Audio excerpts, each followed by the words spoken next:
Hello. Thanks everybody for coming. My name is Nick. I am part of AYDO, which we have a piece over there. We're honored to be part of the Shed Open Call, and honored to be here talking with friends and colleagues. Me and Ayung, we're a collaborative duo. We've been working together for about, I would say, 5 years now. This project was pretty crazy endeavor, but we're here.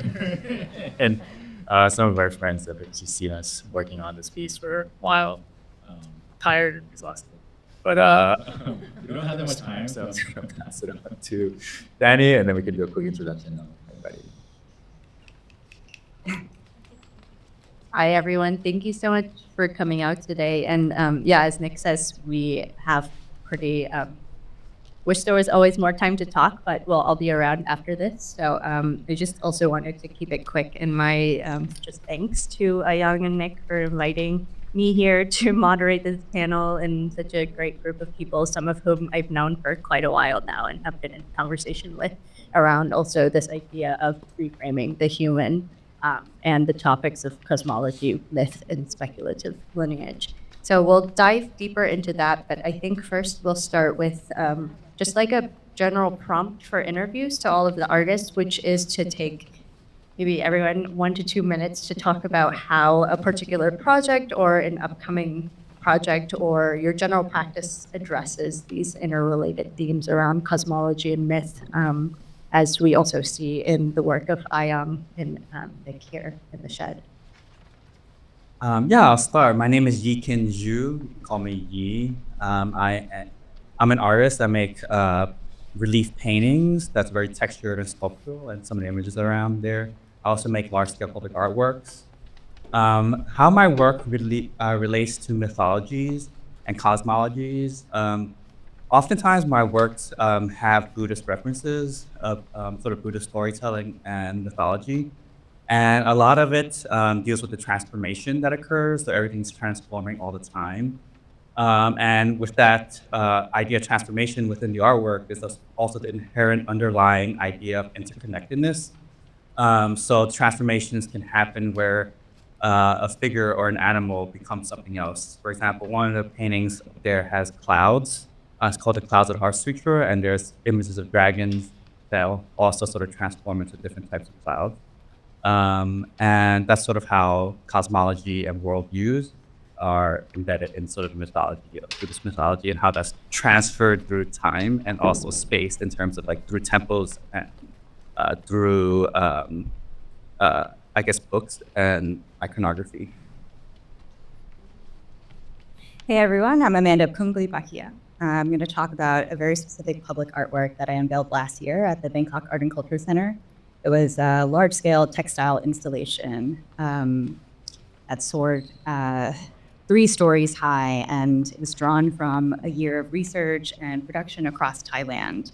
So many months spent deep in forests with elders collecting berries and plants and bark to make natural dyes, and also just immersing very deeply in the wisdom of these rural textile communities whose way of life is just steeped in interdependence. And I feel like in this work, the relationship between human and non-human isn't other, it's essentially kin.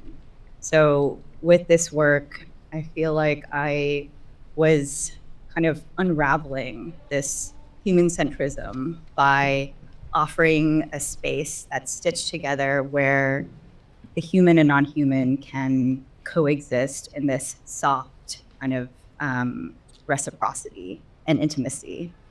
And ultimately, the work was a reminder that resistance goes beyond defiance. It is very much about belonging, a way of belonging that transcends borders and boundaries, nation states, these very specific and narrow ways of defining humanness, and ultimately a reclamation of kinship, where we can be in interdependence with all beings.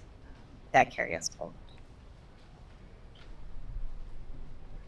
Hi, I'm Ayang. Yeah, so I think for our current project, currently on view, Yeqin Zhu, we created 12 large-scale ceramic sculptures depicting the 12 Eastern zodiac animals, each kind of in chimeric form. So a lot of animal heads, femme-coded human body parts.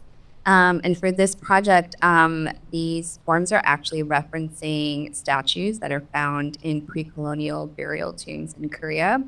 And so mythologically, they're believed to provide ancestral guardianship over these sacred sites. They also kind of serve as portals or emissaries connecting the spiritual and natural world.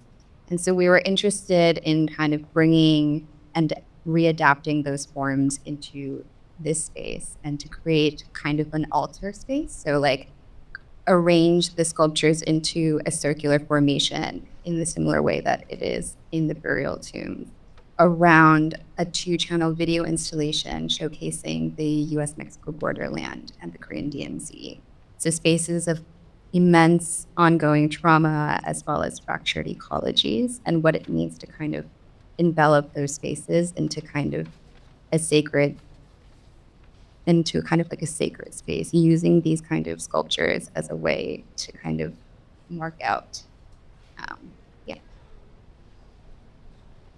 Hi everyone, I'm Jia. I am a painter, textile artist, maker. Yeah, I think that I really resonated with a lot of the themes that you mentioned. In this first prompt, I think a lot of my work comes from a kind of like desire to like syncretize. I think a lot of influences and parts of me that feel like, you know, maybe on the surface disparate, you know, being like a person of diaspora, being like, you know, an immigrant, and so I think, yeah, that lens of syncretism or hybridity, I think really drives a lot of my work. So also between, I think, the sort of dehumanized and non-human figures, you know, in this sense of like, bouncing back and forth between the animal and the human, I think as a way of examining our interrelatedness, you know, and this sense of like resonance as like, you know, both being a kind of like displaced relatives, right? This sort of like, inverted kind of like profane family. Yeah, as a way of, I don't know, imagining like a different kind of like reality, you know, in which that sense of connection doesn't feel so like absurd, you know. And yeah, so I think there's kind of like, you know, I think a sense of like grief, but also playfulness, you know. And I think in some recent projects I've been working with the idea of the invasive species as like a site of like, you know, where many of these themes come together, and as a mirror to the narratives of a lot of like sort of diasporic bodies. Hi, everyone. My name is Natalia Nakazawa, and I'm an artist and educator, and currently working on this large-scale project at Socrates Sculpture Park. That's going to be opening September 12th, so I hope I see some of you there. But I'm working on a project that's called Dome Cartographies, and it's basically a traveling storytelling project. So I'm really interested in social sculpture and social architecture, literally creating the spaces where we can gather, where we can exchange stories, where we can do workshops and have you know, shared space together. So the project is really culminating with a lot of, we're doing a couple of different workshops and projects, and really specifically thinking about intergenerational storytelling. So my next workshop, I'm telling the story of the Minogame, which is a yokai, a 10,000-year-old yokai. It's an ancient turtle in Japanese folklore. It's one of the oldest sort of yokai in Japanese folklore. And sort of thinking about how when we witness through the lens of, again, the non-human lens of, time, human time is a very specific amount. And when we think about a mythological perspective, an ancient perspective, and one that slows us down, what kinds of conclusions do we come to about how we want to spend time with each other? How do we want to be together? And so a lot of my work is really about slowing us down and thinking about, again, like this architecture of space where we can change the paradigms of bustling past each other, ignoring each other, trying to hide our feelings, trying to shut our emotions down, and give us the safe space to actually open up to each other and ask questions and be curious.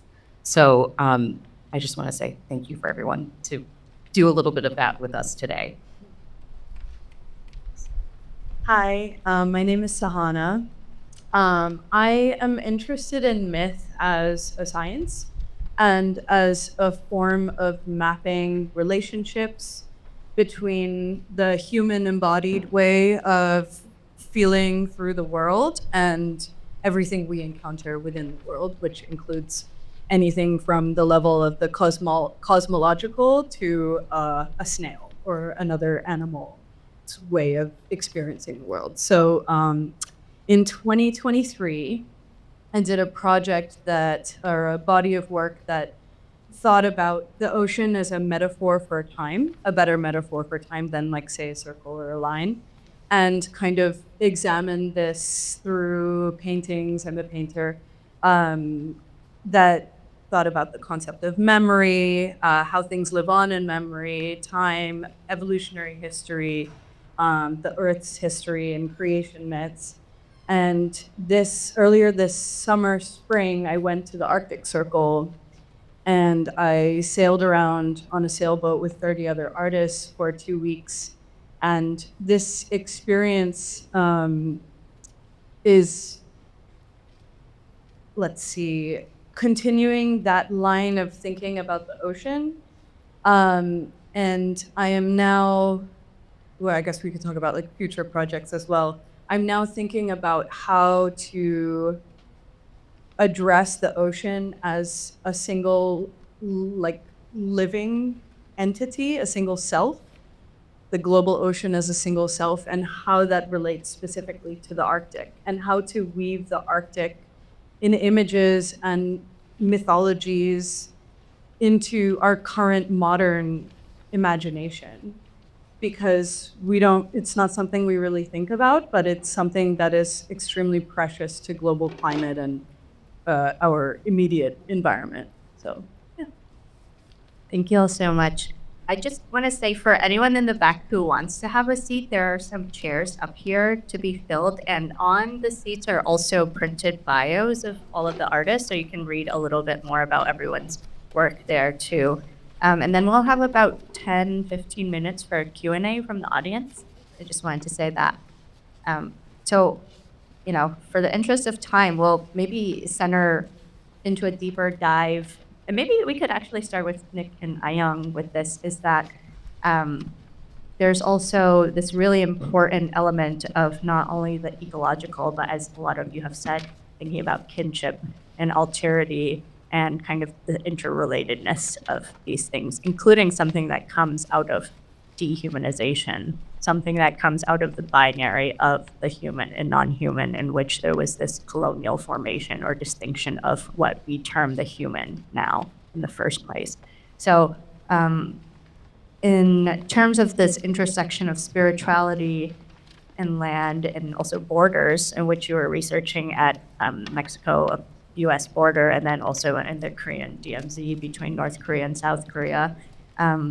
Maybe we can all kind of have a conversation or just kind of go one by one about, I guess, any thoughts about ancestral lineage and kind of this like continuous differentiation that happens in terms of body and memory, storytelling. Natalia and I talked about this during our check-in, but about storytelling as a mode of resistance and creating alternative narratives with others and in community.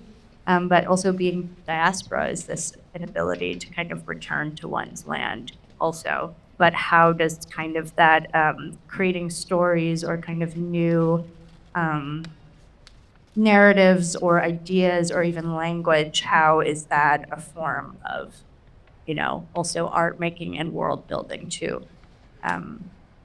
So yeah, maybe you can start with you, Ayang and Nick. And also just to say, I think it's interesting to think about like mythology in times of ruin and like failing empire, because modern myth is something that we deal with every day. It's not some kind of exotic other story that comes out of these other cultures from far away. They're very much with us all the time and inform how we live in the world. And a kind of formative question from my own curatorial research has been, how do those who have been historically dehumanized stand in solidarity with the non-human without experiencing further dehumanization? But yeah, to go back to kind of ancestry, lineage, you can go from there, and that will probably wrap up until 1:50. Yeah. Yeah, I mean, I think for us, this kind of relationship between land and spirituality is a central theme in this project, border ecologies, as well as kind of our overall practice. When we were composing the text for the videos, so they're kind of text overlain over landscape pans. We were looking at a lot of pre-colonial sacred texts, a lot of mythological texts that talk a lot about kinship between the human and ecologies, and specifically biodiversity. So for example, at the Korean DMZ, the cranes have kind of become our accidental protagonist. We were very, very privileged to go on a ecological excursion with the DMZ Research Institute. So they're kind of like a group of environmentalists based in Paju, a city kind of around the DMZ, and they have a lot of kind of access past military checkpoints. So we were able to kind of go deeper in, which was very, very moving, I think, for me personally, because we were able to kind of visit and film along the Imjin River, which is nicknamed kind of the River of Death, because of all of the atrocities that occurred during the Korean War. And also kind of where I can trace my personal ancestral lineage, because that's where my paternal side kind of, their hometown was kind of in the riverbanks of the Imjin River. And so while we were there, we were kind of really struck by the red-naped and white-naped cranes that had kind of found refuge there. They fly in from Siberia, and kind of every winter they find feeding grounds, and the land within the DMZ allows them to survive. Actually, it's interesting because with cranes, there's this idea that they represent freedom and they can cross between borders, but actually they're actually quite vulnerable, and they very much rely on these kind of contested spaces to survive. And so then that kind of relationship between and that responsibility that we have within, from the human to non-human, and to creating that kinship that also revolves around stewardship and protection, I think is something that we think about a lot in our work. We also think a lot about kind of the power and the spiritual regenerative powers of the land itself. We work a lot with natural elements. So each of the zodiac animals that are depicted in our sculptures are carved with one of the 5 Eastern elements, so water, earth, fire, metal, and wood. And we also bring a lot of natural elements into our practice, kind of in our performance and film. Thank you. Jia? Why did I jump like a student? I didn't do the homework. Yes. So, yeah, ancestry, land. I think that. Yeah, I think for me the thread of mythology is very much. Oh, sorry. um, yeah, I think the thread of mythology. I think for me is really my sort of through line too. I think a sense of connection with ancestry, with past, and I think I often think about it as like a thread that connects me like backwards, but also towards the past, towards like tradition, towards like a grounding and a context, but also is the thread that goes forward into the possibility of like a different future. I think about sometimes like I don't know our inherited stories as this kind of like Trojan horse. It's kind of like a vessel, both of like this really beautiful sense of like connection and belonging and togetherness, but also sometimes containing like these um values and these expectations and these restrictions that like I think um I don't know, can be a source of like such a sense of alienation, because it doesn't quite fit, and I think it's like a place of like play in that sense. Yeah, and I think there's also the idea to me that like I think sometimes, right, like the longing for like land and a home that may not exist anymore is such a diasporic condition, like that kind of nostalgia. Like one of my top favorite tweets of all times is like kind of like making this joke about like diasporic artists art kind of being like, oh, the mango leaves rustling in the monsoon, like, mother, why did you cut my tongue? And meanwhile artists in the homeland are like, hey, we're like vomit revolt, we love death metal, like it's like the conversation is so different. And I think that's often like a point of like almost maybe like insecurity or mocking for diasporic people. But I think it's like, sometimes that relationship to like perhaps a like almost a mental place or like a non-existent land, like is kind of the point in and of itself. Like I've been working on this project recently actually about the transcontinental railroad workers, and how they made these very elaborate arrangements to have their remains sent home. They like there's a very elaborate, like you can look up all these archives of like they would have their bodies buried so that they would partially decay, and they had a very like sort of like set list of like the particular bones that you should bring home to constitute the representation of a body. And the point was that the body went home. It was not even relevant if they had family or people who would even care to like worship or do the rituals for for their bodies to honor them. The point was that the body went home. I think it was a very like centered kind of desire, and it wasn't about this like mythical idea of like I'm gonna go on the altar and they're going to make offerings to me. It was like I like don't care. Like this is my relationship to the land. But yeah, should I pass this down?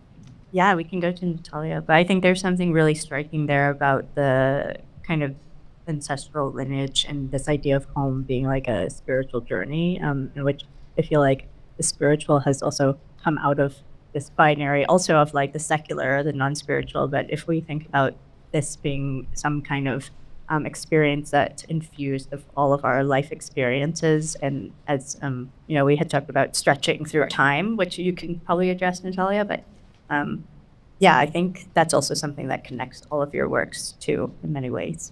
Thinking about that in a more nuanced, complicated way.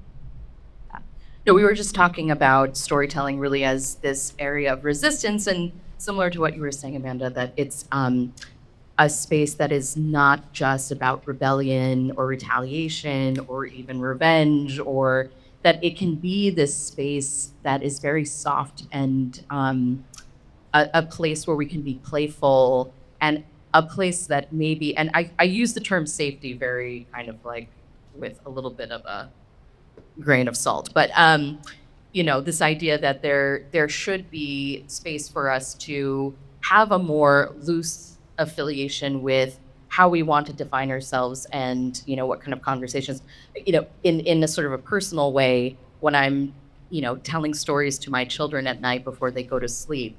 Like that is the place where we laugh, where we stop, where we talk about oh, what does that really mean? What are these questions? And this, I think as adults too, it's like we need that space to be able to ask questions, pause, not know the answers, and very much in this sort of, I am very much a diasporic artist, somebody who grew up with so many stories about homelands I was never able to fully be immersed in, and relatives that I could never meet, and sort of this idea of the unreachable authenticity that I could never be. And so in so many ways that can make you feel like there's this ungraspable space and that you'll never get there. But a lot of my work has been around sort of healing that message and understanding that no, I'm a whole person, and in fact, I am a continuation of my ancestors. They are not gone, but they are living with me and alongside me, and actually on my shoulders and sitting along me, having a conversation. And so that understanding that we're not trying to reach an unreachable home, but that home is within the journey of what we're doing every day. And I think that helps us to not be escapists, but to meet each moment. And so a lot of my work is really about creating textural spaces, finding, a way to connect to the body, a way to connect to, even if it's a visual piece, but making it very textural and making it very engaging in a way that, is sensorial, is experienced through multiple modalities, different senses. And I think so much of this work, and I think really it's about presence. And, that's something that artwork can really do and move us into a place where we have to, get to know ourselves again. So for me as like a creator, but also as somebody who is an appreciator of everyone's work here, I think that that's really, where my mind goes, is like, how can we be with one another? How can we weave the stories that are meaningful to us? How can we create the world currently, as opposed to accepting these narratives, like you were saying, Danny, that are very prevalent. You go to any, T-shirts, like we're inundated by media and by messaging that we didn't want, that we didn't ask for. And quite frankly, the resistance is here. The resistance is saying, I'm going to spend time not accepting and regurgitating those messages and narratives. I'm going to do my own research. I'm going to do my own project, and I'm going to invite others to have those different conversations. I love that. I was like, We'll make it ourselves. Yeah, exactly. I think that especially in times where existing structures are crumbling, like that's what needs to be done. In the destruction of an old world are the labor pains of a new one. And I think that's like, people who work with myth know that very intimately, and I feel like that's probably something that we can all relate to. For me, ancestry is a little weird because, like all of you diasporic artists, like I grew up away from my culture, but I didn't grow up with many stories of what it was like where my parents came from, because they had personal reasons where they just really didn't want to go to that place. And ancestry was intentionally or accidentally or unconsciously obfuscated from me. And there's very little connection that I have going back generations from both sides of my family. And when I was growing up, because it was just me and with my parents, we didn't really have like a family unit as well. So I learned to see belongingness less with humans and more with animals. And I think it was not a nice experience for a while, but I think it was a blessing because it taught me to find joy in see ancestry in monkeys and whales, and the fact that all life started in the sea, and that is the original home, the original ancestor land for all of us is the ocean. And to see for example, the fact that whales evolved on land and returned to this place, but we did not. And what does that feel like to know that you don't have access to that original home because of the way your body's made? And I think that belonging can be also seen in the shape of an ear, for example, which is shaped because of the workings of sound and air.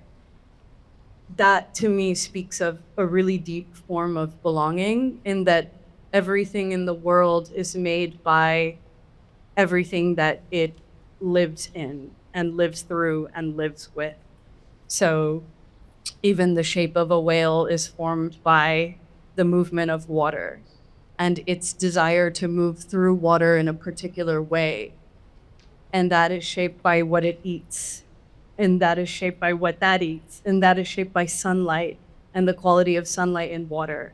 So to me, this is like a very deep form of ancestral belonging, that no matter where you are on the world, no matter how lonely you might feel, no matter how cut off from your culture you might feel, nobody loses this type of belonging. No being in the world can ever lose that type of belonging. So I like learning about that sort of thing. That was beautiful. Thank you. Maybe, Nick, I don't want to skip over you too if you wanted to. I can quickly touch on our background real quick. So we're both diasporic artists, but Ion was actually born in Korea, and I was born here, but we kind of switched. So like Ion lived in, or she moved to America when she was like 3 months old? 4 years old. And sorry about that. We're gonna have an argument about this later. What did you say? And I actually moved to Korea when I was 7. So we have a very different perspective on Korea and Korean culture. And working together, there's a lot of realization that happens, especially when we work in Korea, because there are certain things that I was taught while I was growing up in Korea that are very normal. So for instance, like we have this ritual called Tesa, which is a prayer to the ancestors, and we do this maybe like 3 or 4 times annually, especially in holidays. And it's a very natural thing for a lot of native Koreans to do, but somebody who is not accustomed to the culture might think that it's kind of weird, because why are you setting up this, fancy dinner for somebody who's dead? And after the prayer, we'll actually eat all the food. So it's like, did they actually get the food, or are we just doing this for ourselves? So learning that difference between us and working together has been always interesting. And what's important for us has been the research that we put in to make the work. So even though I am familiar with some of the works ever since I've been here, and looking back with Ion has been very different, because a lot of things were just kind of there, and I didn't appreciate it much. And looking back and doing more research helps me realize, there was, for instance, like I grew up in this city. It's a 1,000-year-old city.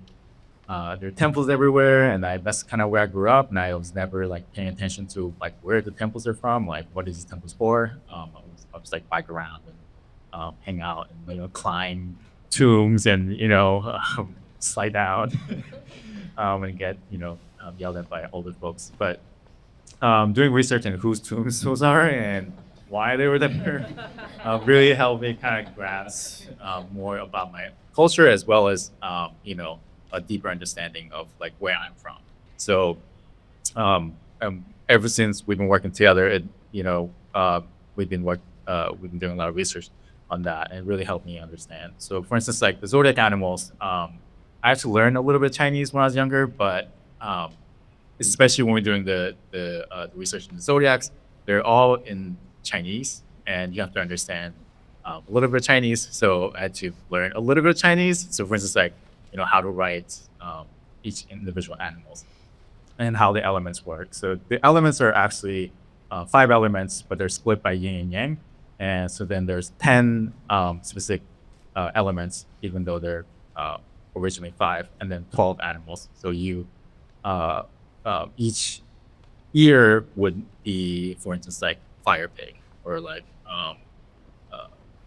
I would say like wooden ox or something. I'm a wooden ox, so that's and then it will repeat itself every 60 years. So each individual zodiac animals here represent a particular year. So it's actually in a way we're storytelling by through those years. And this is a system that Korea used to use in Joseon Dynasty. So we're in, kind of readapting it to our work and trying to tell a story that, even though it's very hidden and underlined, a story that is often forgotten. So that's something I learned through. I'm making a lot of mistakes. I'm gonna get yelled at later, but it's fine. As part of working together as well. Yeah, so I think we definitely think about like ancestral lineage a lot, and we think about like the history a lot, and also we're using materials that are very historic, and using some of the techniques, for instance, like ceramic techniques that are passed down through generations that are also lost through colonization, and trying to reclaim. So there's a lot of efforts in Korea to kind of relearn and rediscover some of the history that was lost and tradition that was lost. So we're also part of that and trying to reclaim and represent it to the contemporary setting and talk about it as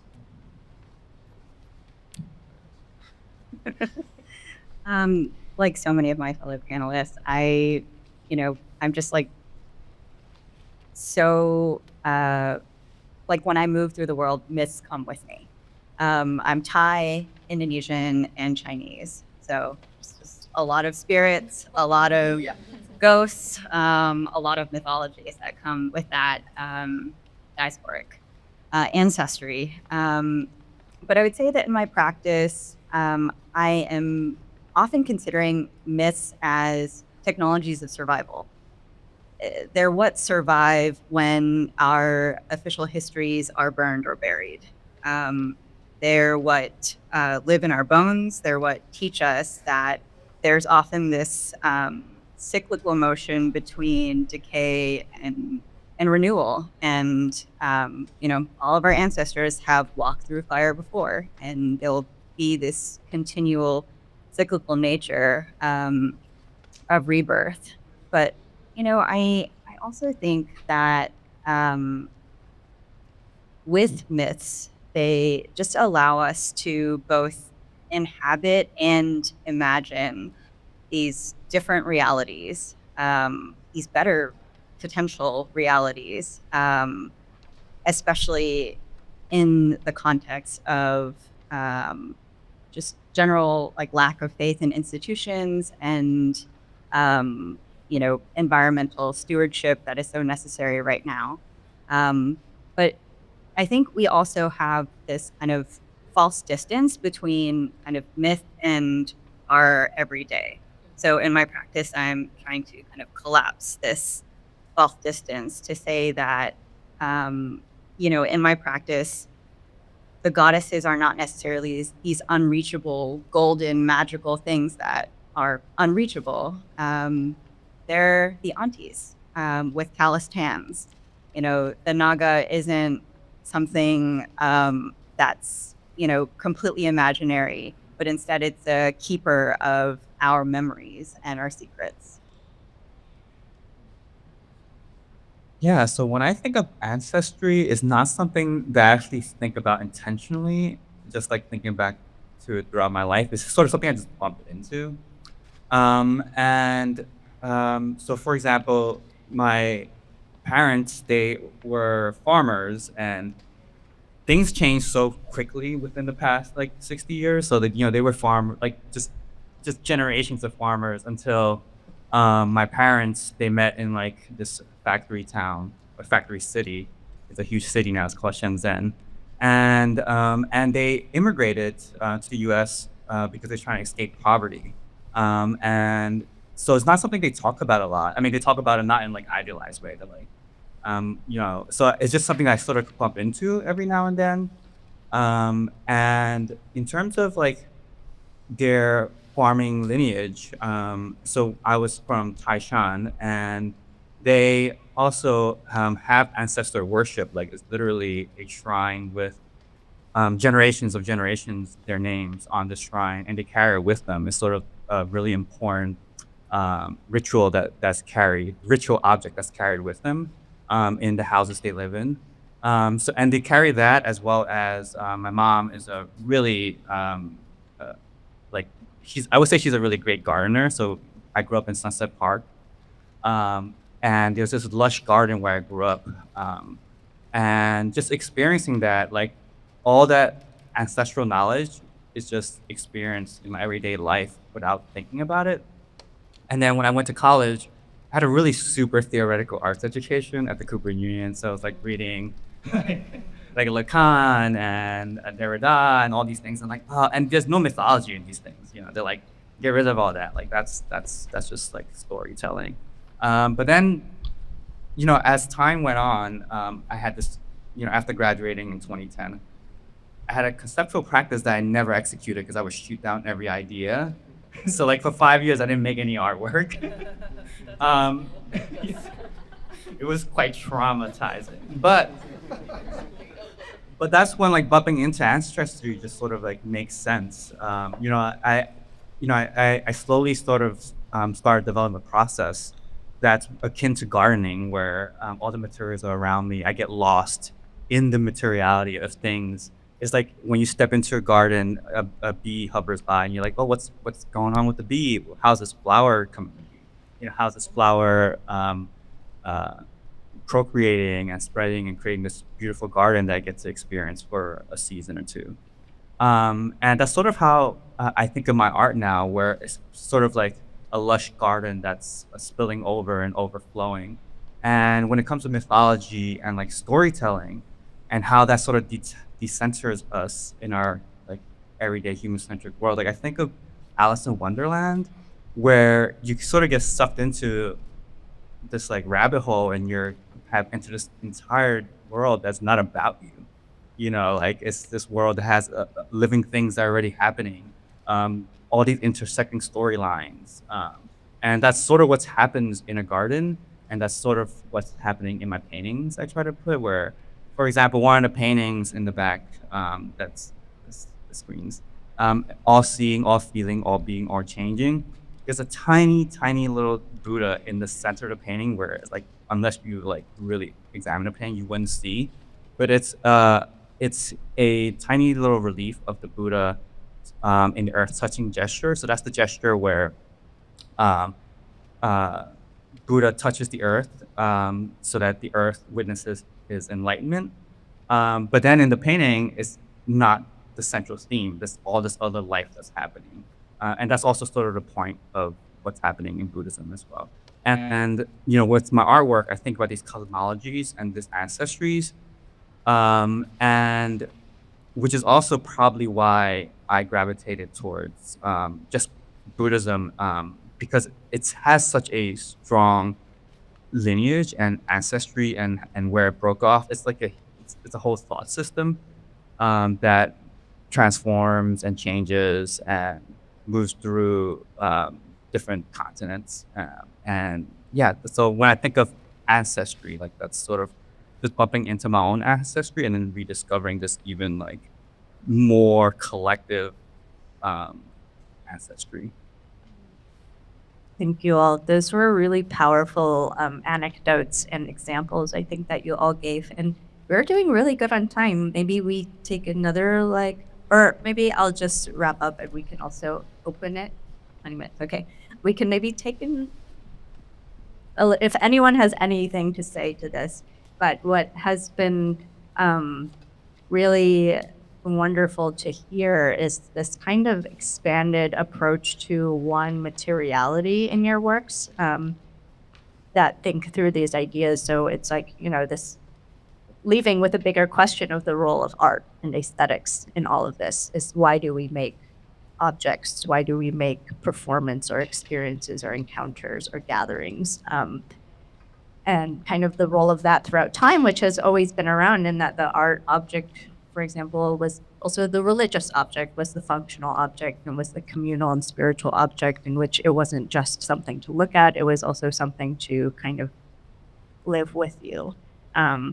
And then also expanded ideas around identities, or so-called identity politics, in which, you know, at one point in the art world, there was identity politics were very hot. It was like diaspora artists or artists of hybrid identities, or kind of thinking about people at the margins, but then having to take that weight of making work about one's identity. And so how you are all thinking about that through, you know, non-human kinship, through the ecological, through other ideas of lineage and ancestry. And the pre-colonial, I think, is a fascinating, kind of very important place to look at, because then you're operating around almost like a different language, or kind of like a different set of cosmologies. And you were saying, I thought it was funny when you said that there's no mythology in, for example, the Western philosophers of Lacan or Derrida. And, you know, I think a lot of that theory was kind of in reaction to explaining why we were living through particular epistemologies or colonialism or trauma. But now as we move into, for example, decolonial theory, decolonial art practices, we're thinking more expansively about not only why, but how do we move forward. And so it's been amazing to hear about all of your different projects that are kind of doing the work of that, and kind of reaffirming art's role in these conversations and how we might rethink the worlds that we live in.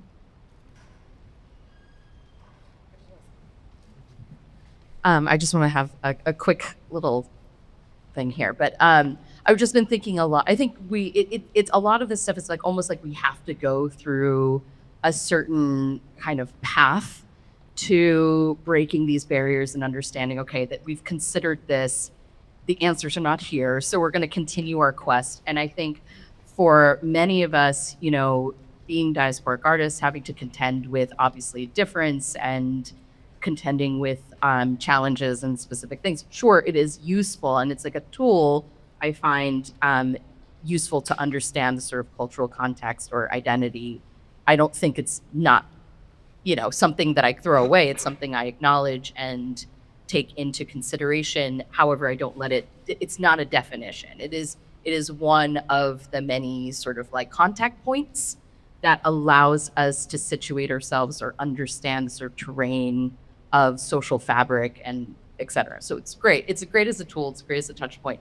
But I think what we're all understanding is that we are on this planet, period, with, you know, so many more facets for survival and understanding than just the human even understanding or epistemologies of humanness, you know. But one of the things I've been really excited about is you know, Adrienne Marie Brown has the sort of emergent strategies, like a whole institute, but just really understanding that who do we want as teachers and who do we want as leaders. And I've been super interested in leadership because there is, quite frankly, a horrible toxic vacuum of leadership. And so I've been seeking, and I think this is also spiritual guidance. You know, when we talk about mythology, we talk about spirituality. These are ways of knowing, right? Ways of saying, okay, this is how I'm going to create my value structure or whatever. And I think looking towards things like emergent strategies, which is really understanding how the natural world moves and operates and how we can use that as our teachers, use the ocean as our teachers, use, you know, the earth and the land as our teachers. That is really what I think it makes that connection feel so direct and it feels so logical that I think it's undeniable that we've reached a point where we're like, identity and cultural markers are certainly not helping anybody out. And so we need to move beyond these, you know, markers that in fact are different versions of hierarchies and keep us separated and keep us apart. And in order to survive whatever we're going to be moving into in the next 50 years, we can't use those as strategies of togetherness. We can't use those as strategies for survival because they're just not practical. So that's what I have to say about that. I thank you. Thank you. I was going to say something else, but I feel like that's a perfect place to end. New tools for survival, please. Thank you. Thank you. Yeah. Should I pass the mic around? Or Who wanna?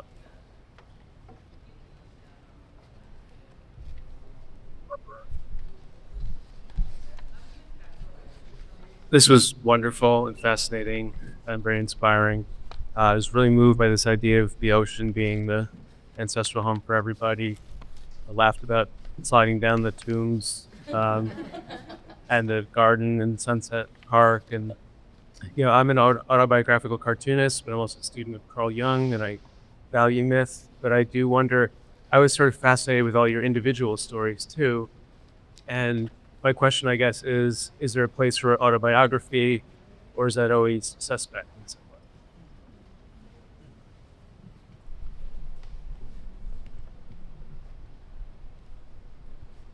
I mean, I guess that, I think that for me at least, the answer is no, because I think that something I've been reflecting about hearing everyone talking is the idea that, like, I think in our own ways, we're all striving for a sense of, like, connection and, like, right, like a sort of earned personal connection to this,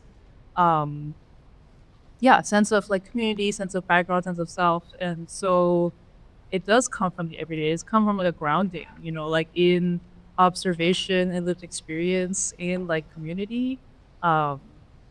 Something I was thinking about also, like, hearing, like, Sahana talk about, your sort of experiences, like, finding kinship with, like, the non-human, right, with animals is, like, I think it's also such a shared experience, like, for so many artists, right, who, like, often start out, at least for myself, as, like, lonely, bookish children, and finding, like, connection not only with the non-human, but also, like, the non-verbal. I think that's so much of what art making is, right? And feeling misunderstood, or sort of like, a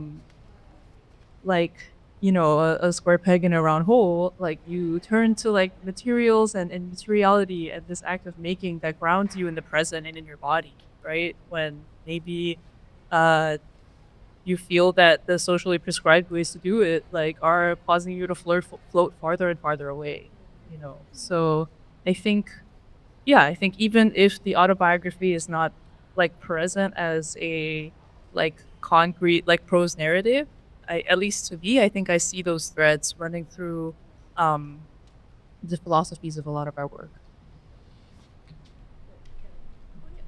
In a way that's kind of like also a yes, though, to the question of whether there's space for autobiography, I feel, because when we're like, I feel like when we're deeply honest about our own experiences, they're, like, true to other people as well.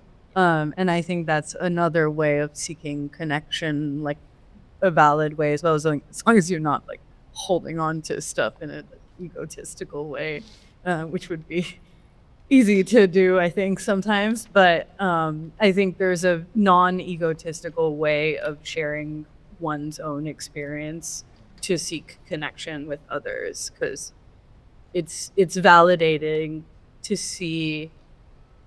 Like, I saw an artist, what's his name? I forgot his name. I'm terrible with names. But he was very honest about his own relationship with his mother, and he had made art about it. And just seeing that, I mean, it really, like, I went up to him and told him about my experiences, and that's a really useful, lovely, beautiful point of connection that I think is super valuable as well. Yes, totally. I think so much of, like, I don't know, art making is, like, finding portals through which the personal can be universal.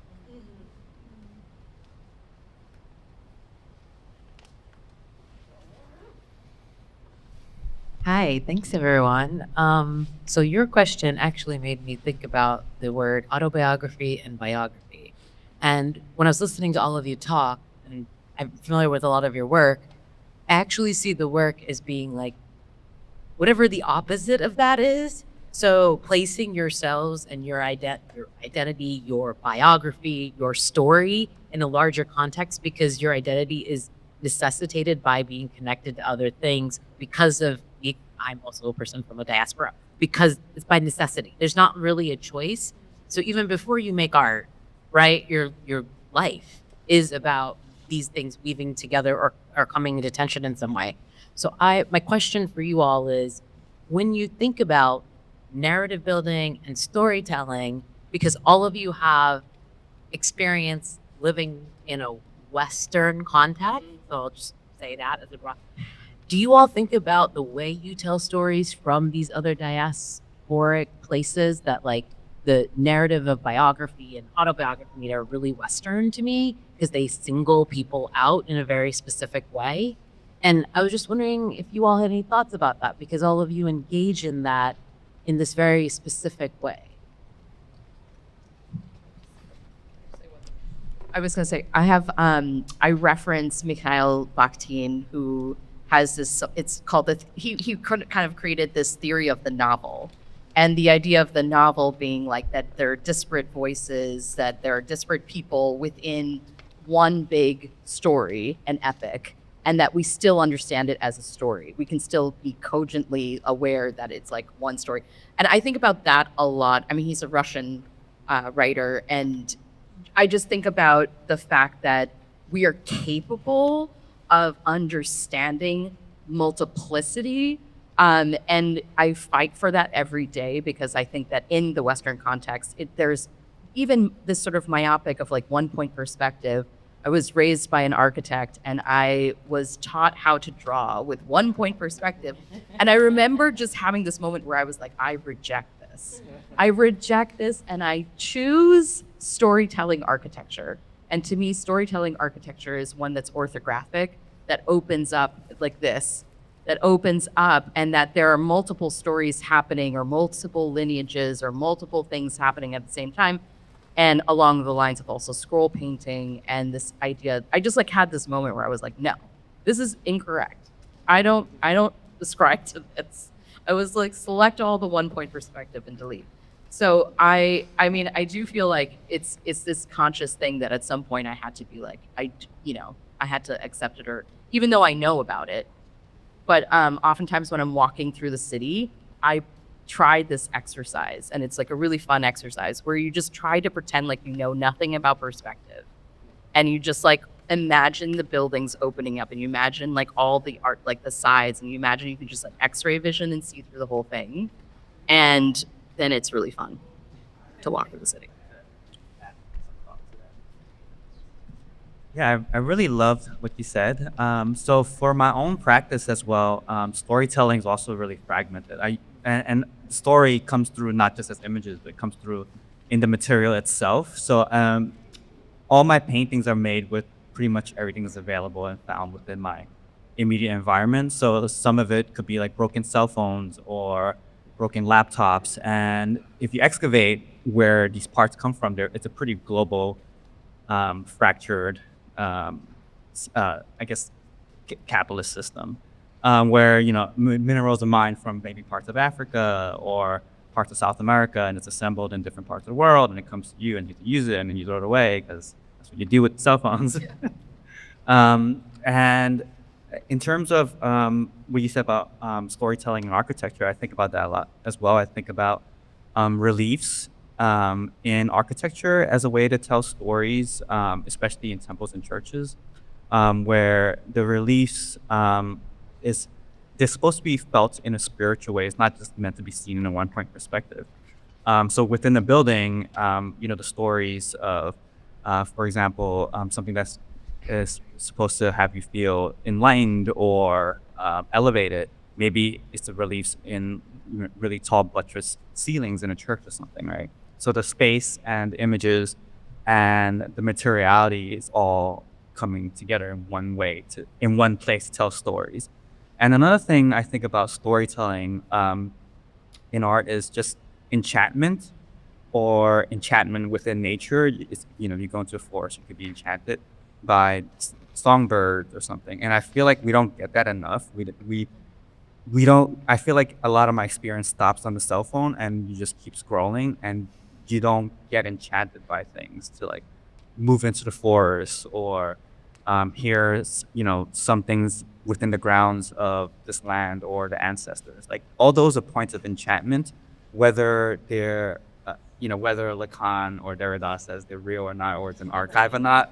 Like it's besides the point. Like you're supposed to fall into this world where you're outside of yourself. Yeah, and I think for us, thinking about storytelling also can be non-oral, and I think we can also tell stories as artists materially. So we've been thinking a lot in our practice about cultural inheritance in relationship to intergeneral relationships and ancestral lineage. And so one of our long-term research projects is we'll look at pre-colonial ceremonial objects, usually ceramics, that have been stolen during periods of colonization, political upheaval, and that have kind of trickled and found their way in a lot of Western collections. And then what it means for diasporic artists to replicate those forms, to, replicate their forms and their surface textures and their scales, and to kind of reclaim that, but also add in elements that speak to personal lived experiences, collective intergenerational relationships. And so I think there's so many different kind of ways that we can think about storytelling is also a way of creating counter narratives to histories that have been extremely oppressive and traumatizing, and a way to kind of reclaim and kind of, it's kind of like a way, like myth making as well as kind of a form of resistance as well.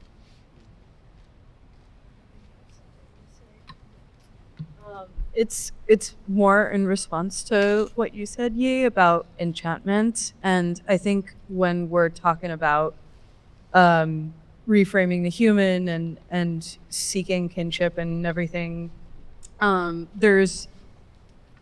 we're all kind of in service to ideas at the core. And I think mythology and storytelling is in service to ideas, and art is a form through which this can happen, right? And I think with ideas, one of the issues also is that they are, mediated through culture, mediated through science, mediated through language. Language, I think, is more of a like dog relationship to ideas, where language may be a little more closer, whereas images might be more like a cat relationship to ideas, where it's like a little bit less easy to control and more meandering and subject to like the analogies. And I think as long as we live in environments, and I believe a huge less often said mediation of ideas is through the body, and through the way we physically experience the world through the combination of our senses. And I think when we are mainly living in human-built environments around human-built stuff, without the presence of other beings in like kind of this like desert in terms of biodiversity that cities are, we're gonna be fighting like an uphill battle in terms of trying to decenter the human from the human imagination. So I think that actively, if we find ourselves in these situations, we didn't always choose to be here, I think as far as one can actively pursue and disengage from screens and tablets is also very important for our ability to feel the world around us. I think we have time for one yet. Hello. Okay. Thank you guys. It's very intimate and intense storytelling. I guess my question is related in continuation of the last question regarding you all as an ambassador of your own story, almost in a sense of entrepreneurship, to introduce a outlier story to the mainstream. Sorry to use that word, outlier. I'm curious, not in a generic way of seeing the culture as an ally and then trying to fighting against it, but some more unique situation where when somebody who is trying to understand you, but within the culture that they embedded in, that they have hard time to even be able to empathize along this behavior. I will use an example to consolidate this idea. The name is fake, of course. So this guy Peter is trying to conceptualize or help editing a diasporic artist creator named Jing. And then Peter is trying really hard to fit the way of the Western way of thinking to something will appear on New York Times or something. So he have hard time understanding everything Jin says, although he's trying super hard. Like, also then they have, ironically, went to a very liberal, like Western training, like very good school, but they still have time that they still very sadly that although they're trying really hard working with each other, but they fell into a situation where alien. So I'm just curious with your own story if that ever happened, and then how do you guys ever cope with it, or if stop communicating also a useful way of coping it in this context. We have time for this question. Yeah. Does anyone want to start?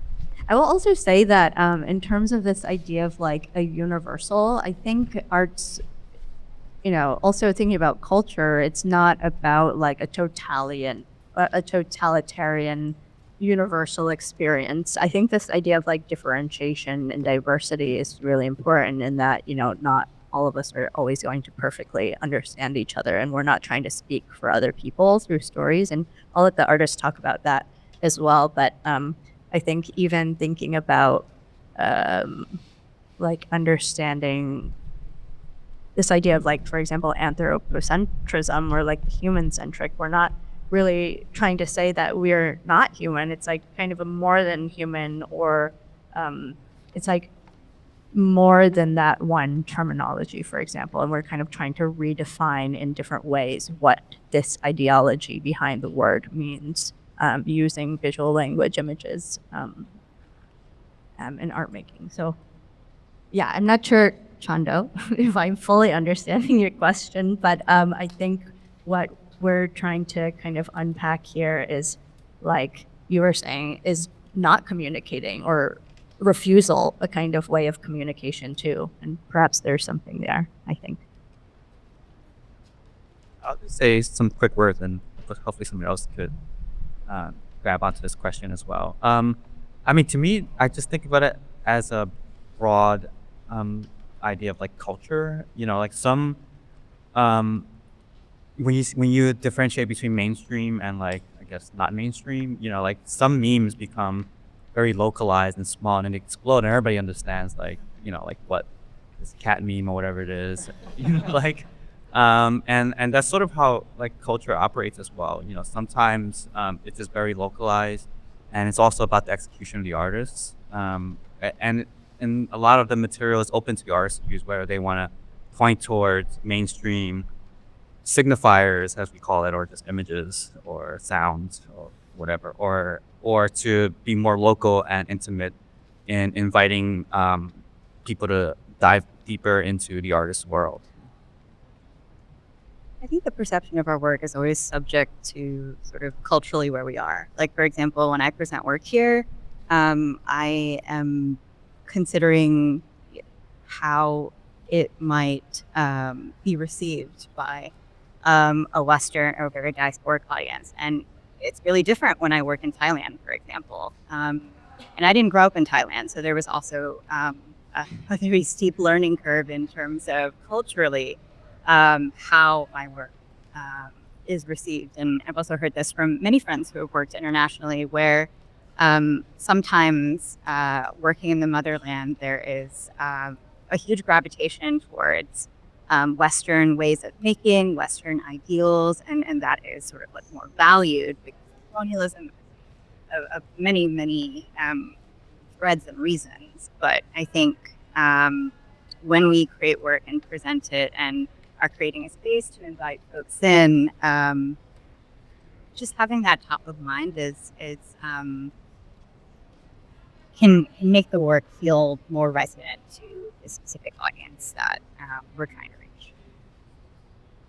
I think if Peter's writing for New York Times, he should do his research. But I think a good exercise is like explaining your art to your parents. It's like, why are you naked in this video? It's art, mom. But I think definitely I think research is a big component. And as a diasporic artist, just because you gravitate towards certain cultures and backgrounds, sometimes you shouldn't take on certain subjects because you yourself don't understand it. And I think if you don't understand it, then you're not going to be able to explain it, right? So I think doing extensive research on, for instance, like your heritage or your particular culture that you're working with is really important. Because I remember talking to my dad, and I was like, "Oh, can I buy this, traditional garment?" And he's like, "No." He's like, "You're appropriating the Canadian culture." And I was like, I just want to wear it, like, on the streets of New York, like, it'll be cool. And he's like, "No." Anyway, he just went down. He's also a professor, and he likes to research. So he just like went off on like, "Oh, you know what this garment means and the history, and like, where this is made from? It's like silk from a certain city." I'm like, I don't need to know. So maybe if I were to wear it, I need to do the research.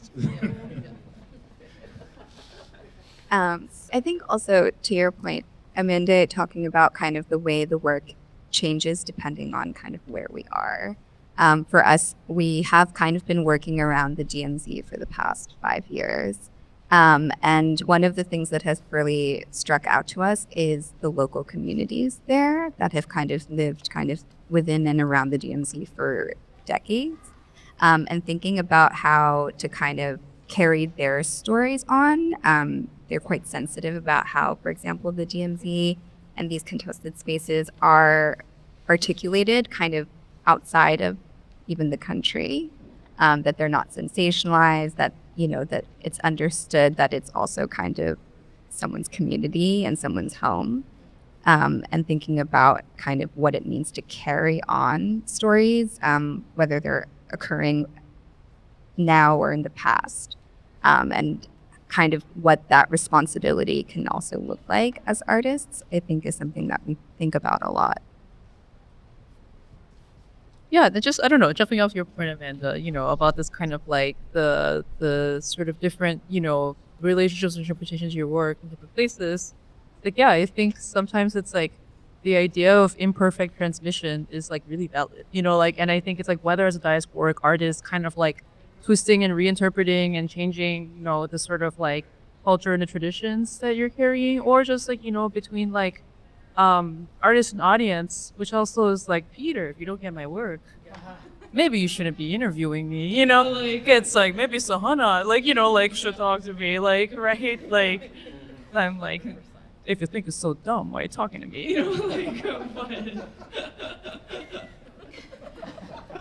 So, all right, I'm just a dumb girl, go interview someone else, I don't know, that's just me.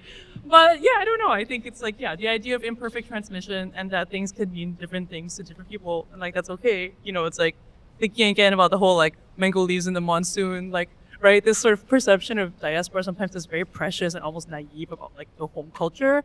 Sometimes I'm like, yeah, so what? And sometimes that's also like, right, like, to the point of like sliding down the tubes, right? It's like sometimes the things you grow up around are normalized and so they're invisible. And sometimes it does take that sort of like longing, nostalgic gaze to like highlight and elevate, and uplift these things. And like, I don't know, I think sometimes about like, I like have been making these zines for a while where I do my own English translations of classical Chinese poetry. And I kind of create these illuminated, illustrated translations. And it's really funny because the people watching at like a zine fair is like amazing because, you'll see like clearly like, an Asian American, a diasporic person walk up, open the book and be like, that's beautiful. And I really connect to that. and then I'll see someone like, you know, like a Chinese person from China open it. Girl, look at this. I had to memorize this in school. This is so corny. Like, you know, and I'm like, they're both valid. I mean, I'd love to hear the second one, but I'm like, that's right. My mom also memorized, you know, Drinking Alone with the Moon in grade school. She thinks it's dumb. Anyway, that's what I have to say. Thank you. We can wrap it up with Natalia and Sahana.